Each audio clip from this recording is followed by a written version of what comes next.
Segundo contan os eruditos, o home provén dun primate que existiu fai máis de 70 millóns de anos. Unha longa traxectoria evolutiva dende o Australopiteco até o home actual. Mais é o Homo sapiens o teito da evolución humana? Onde están os mutantes?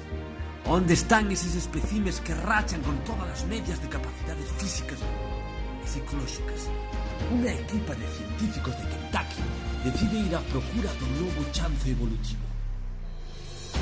Os reportes falan da Ría da Arousa, máis concretamente de Cambados.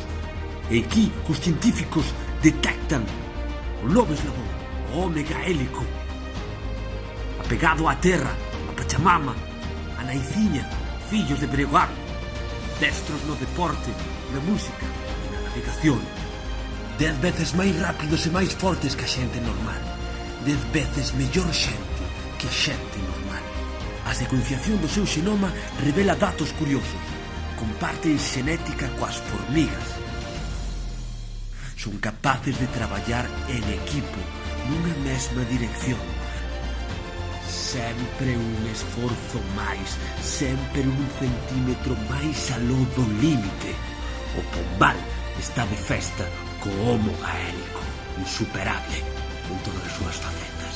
Agas pola muller gaélica. A muller gaélica si que lle planta cara, mais Isa